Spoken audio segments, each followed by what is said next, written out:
Good morning, good morning. I'm Reverend Karen Einhaus, and what a joy it is to be here at New Vision Center, this beautiful place that has been my home for over 15 years, and the home of some of the people here in the sanctuary for a lot longer than that. I'm looking at a couple of them who have been here almost from the beginning, and 34 years. This place has been a beacon of love and light in this valley, and how wonderful that it beckons all of us to come and show up every Sunday, once a year, for Easter, maybe twice for Christmas also. Whatever works, right? So this week I have been contemplating a lot about this idea. What is the role of the New Vision Center in our individual spiritual journeys? And so that is where the talk title comes from. All is yours, and you are welcome. And I so love and appreciate that Reverend Leslie shared with us that poem from Dr. Ernest Holmes, which has always been my absolute favorite poem, because I can see not only my own spiritual journey in it, but the spiritual journeys, the transformation that is being facilitated here. On Sundays for sure, but not just on Sundays, but every moment of every day. And so that, beloveds, is what we're going to talk about today. We're going to lean into what is this spiritual journey? Do I really want to have one of those? Am I already on it? Do I have a choice? And then how then, if I choose to lean more into that there is more to my life than this bag of bones that we all show up with, right? If there's more to my life than what meets the eye, how then can I participate? What can I lean into to help me move forward on this spiritual journey, perhaps with a little bit more ease? With a little bit more ease. One of our teachers in the New Thought movement, Dr. Jim Lockhart, posed this question a couple of years ago. If we would tell somebody as they walk through those doors for the very first time, or watch a spiritual service for the very first time, if we would tell them how much sweat, tears, and emotional pain it takes to lean into becoming spiritually enlightened or to live a spiritual life, how many would say, no, thank you, and turn around? Ask yourself that wherever you are on this spiritual journey. If this is your very first day here, welcome. You just heard it. Sorry about that. Should have been a disclaimer. But wherever you are, wherever we are, wherever I am on this spiritual journey, I believe that it behooves us to stop and take a look. Have a look at, how do I relate to the things that it looks like life just divides out to me, and how much do I feel like I am in co-creation with the divine to celebrate what I came here to celebrate. So that is what we're going to chat about today. Now, New Vision Center, as I say, I often see this place, this community, focusing so much on making it very comfortable. As it says in that poem by Dr. Ernest Holmes, we have moved the chairs to the place where the sunbeam dances. That is what we are doing here. We are thinking and intending to create a space for every person to come in, to feel so safe that they are inspired to do their own spiritual work. A couple of weeks ago, we talked about belonging, and I asked, what do you think is the main ingredient to feel belonging? And I was surprised when I saw this medical research from the Mayo Clinic, actually, that indicates that the main ingredient for belonging is effort. It falls on you, on me, on all of us. So I think I want to really bring forth that we are not going to a spiritual center and there we do the work, but rather we go to a spiritual center and we are inspired to do our own work.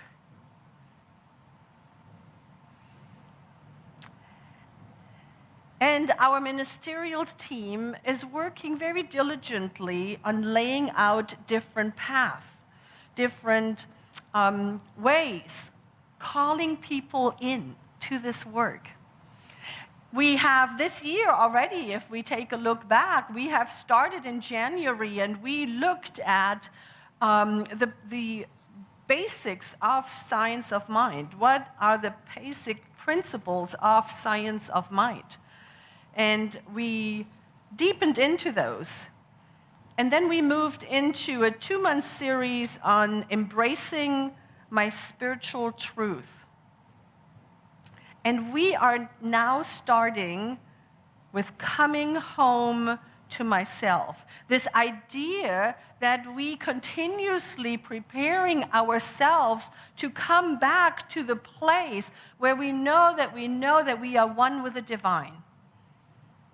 That whatever is happening right here or right there or out there does not disturb that inner peace. That is what we call our home. Now, I believe we have a slide that illustrates it. It's a butterfly having a conversation with a caterpillar. And the butterfly says, well, the thing is you have to really want to change. I love that, right? Because often I think, ooh, I'm having a caterpillar moment. Because I really don't want to fly off. I don't. I'm really comfortable. I'm used to this story. I can tell this story, and I can enroll people in this story, and I can make sure you feel very sorry for me, or you feel amazed that I've overcome that, or whatever, right? Sometimes I want to remain the caterpillar. Now, I'm not going to ask a show of hands, neither here or online, but take a moment and ask yourself, do I have a place where I like to be the caterpillar, where I like to remain small, just going about my way? Yeah. Come back, because you are in a place where transformation is served up every day. So you have said yes to coming into this environment, into this vibration of becoming a butterfly. Whatever that looks to you, whatever that means for you. To let go of the story, to let go of whatever it took to get you here, because what we know, whatever got us here to this place, wherever here is in our personal lives, won't get us to the next greater yet to be. It takes work, it takes trust. It takes trust that where we are, the environment in which we find ourselves is supporting this transformation. And if it is not, the environment will change. It has to. It has to. I love the song that Rick sang because it so speaks that all is truly, truly well. And yet, there's much discord in the world, in our lives. Dr. Ernest Holmes says, spiritual mindedness is a persistent and consistent attempt to feel the divine everywhere and in all things. Now, I think there have been moments in the last 15 years that I have been involved with the New Vision Center where I said, I want to have a conversation with Dr. Ernest Holmes. Because this does not look like the divine. This, whatever this is, does not feel like it's supporting me on this spiritual journey. This does not feel like it's bringing me closer home. And yet it does. It does. However, we can't see that until we have walked through it and look back from when we have gone through it. And I see people shaking their head, nodding in agreement. Yes. So, here's the thing, beloveds. If you hear this, especially what I'm going to say next, and you say, I don't think so, see if you can expand enough to maybe have a little bit of an opening that is the way life works. And that is everything is a growth prompt. Everything is a growth prompt. Everything that we experience, that we see in this world in front of us, is an invitation for us to grow. And depending on where we are on the spiritual journey, there are some who will say, I don't think so. Clearly, his mistake, he's wrong, I'm right. Or, how can you say that this horrible thing that happened in my life is a growth prompt? And then there are others who say, oh yeah, I can see that. I didn't see it when it happened, but I can see it now. And so what this then becomes is an invitation for us to lean in and be willing to make space that in order to forward ourselves on this spiritual journey, perhaps we take this approach for a little while. Perhaps we look at whatever is happening as a growth prompt, as an invitation for us to heal something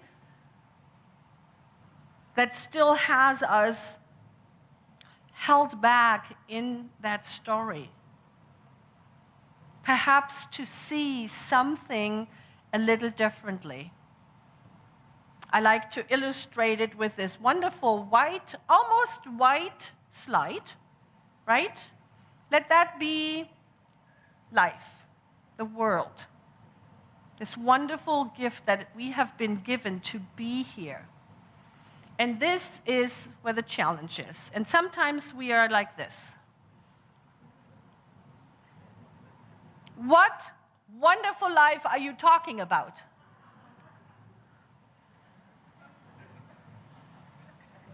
I've been there, done that. And then we hear a beautiful song, or we feel inspired by art, or we have a deep connection. Perhaps we are in a meditation and we feel we are one in the one. And that is what expands us to see the allness of life. Now that's helpful when we are not right here, right? When we are right here, that's just blah, blah, blah, blah, blah. And I've been there. I've been there.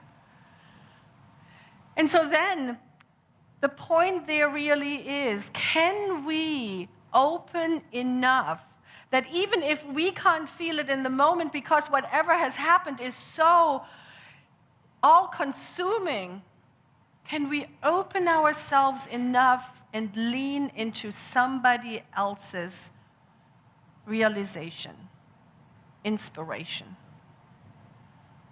I see a couple shaky hands. People are like, yeah, okay, no.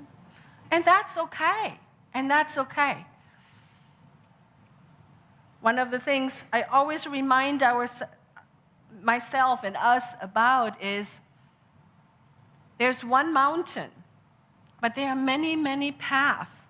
And we all have our individual path on climbing that mountain, coming to the next realization of a greater truth, that truly God and I are one, that truly I am made in the image and liking of the divine, as is every person, every sentient being.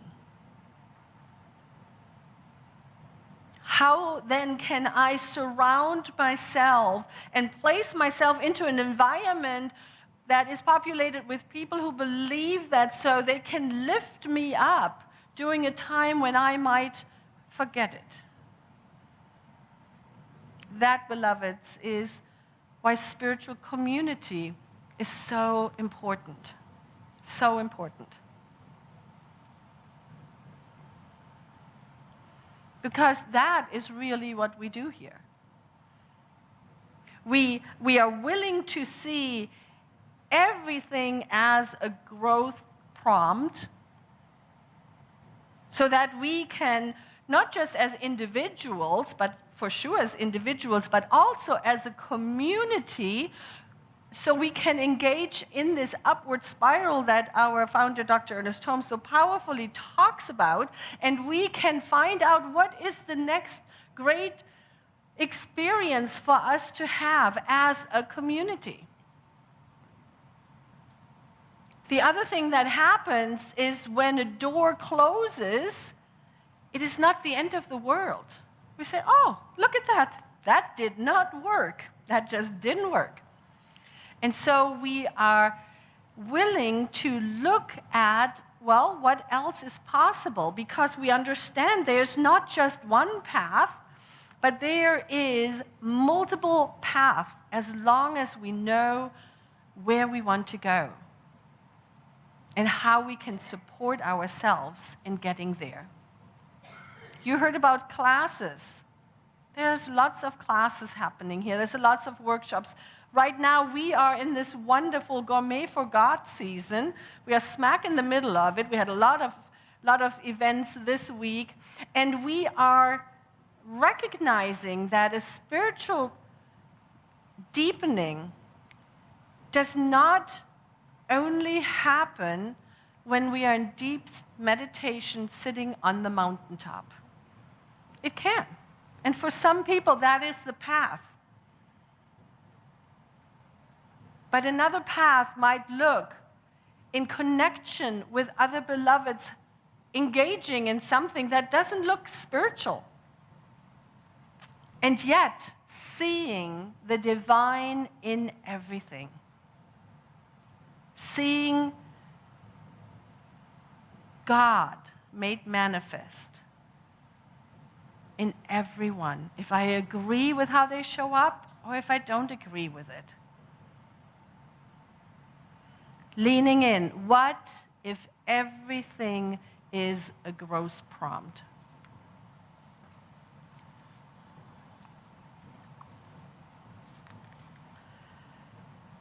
The other part of this that I want to talk about is I have to do the work. I have to do the work.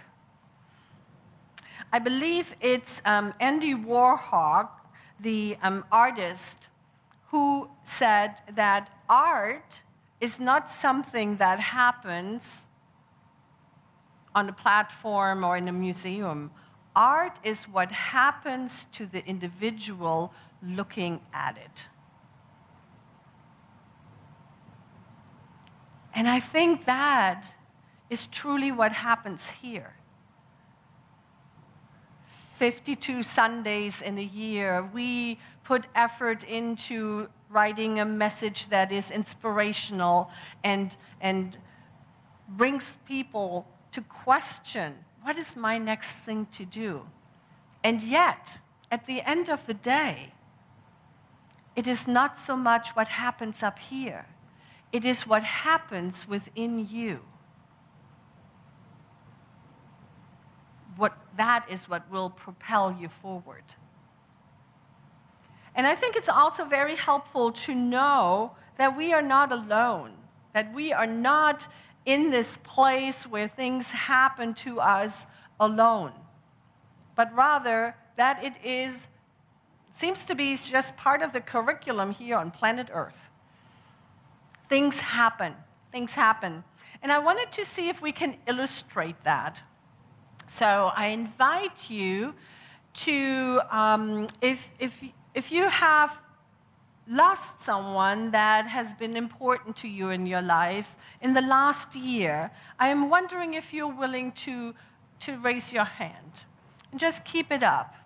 And then if you, let's say maybe in the last month, if there has been a moment where you questioned, am I doing what I'm supposed to do here on planet Earth? If you had an experience like that, also raise up your hand. And then maybe we'll just take it to the last week. If in the last week you had a conflict or a misunderstanding that really keeps you close to that black point that we had on the slide, maybe raise your hand up there. And you will see here in the sanctuary, and I'm sure the experience at home is, we are all in this together. Life is not designed to be just sunshine and butterflies. No. As a matter of fact, there's no guarantee that if we decide to live a spiritual life, that life doesn't deal us some challenging hands. No guarantee. Here's what the guarantee is. If we embrace the realization that everything is a growth prompt and that I am invited to do the work, that I live a more fulfilled life, that I am closer to who I truly am, that my true self is shining forth. That is the guarantee. And I can really pump up the volume behind that if I sign up for classes, if I am willing to connect with someone, if I'm willing to reach out to a practitioner. Well, let's take a look at that, what happened. Let's see how we can work this out. Let's see if there is a different way of how I can see, how I can look at it to bring forth a healing that I so desperately look for. That is the promise of a spiritual center. That is the promise of New Vision Center. There's this quote by Adam Menken from 1862. who said, "I have always believed myself to be possessed of two souls, one that lives on the surface of life, pleasing and pleased. The other, as deep and as unfathomable as the ocean, a mystery to me and all who know me." And so then, if we are willing to deepen into that which is not on the surface, the promise is that we have a deeper understanding of who we are, a broader way of responding to those moments when life is challenging. And how grateful I am that we can do this work together. I'm grateful we are on this journey. And one of the pivotal ways of how we anchor into this truth is by using this tool that Dr. Ernest Holmes gave us, a spiritual mind treatment, our form of affirmative prayer. And so we're going to do that right now. Please join me. If you are a licensed practitioner, if you are a minister of this teaching, if you are in practitioner training, if you are feeling called to take a stand for this tool, for this teaching, for this way of life, to open up to the deep knowingness that the divine is right where we are, I invite you to stand. And so we just take a breath together, knowing that all is truly well, that the divine is everywhere present, for there is no place where God is not, and it is right here, right where I am, right where every being is.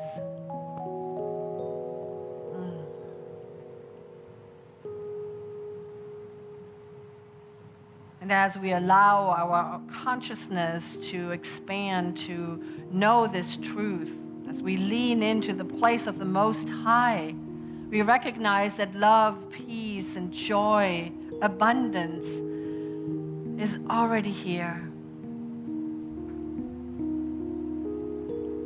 And so taking a breath and bringing in anything that is unlike these qualities, we just simply allow us to breathe it out into the nothingness from which it came.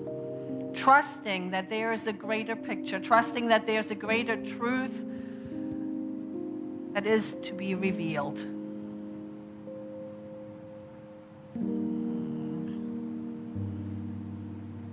I place into this word all the prayer requests that have come to the New Vision Center, holding it in this place of infinite possibilities, knowing that everything is truly, truly welcome. And so it is with an overflowing heart, with so much gratitude. And I know that this is complete, it is already done. In the mind and heart of the divine, I simply let it be. And together we know this truth as we say, and so it is.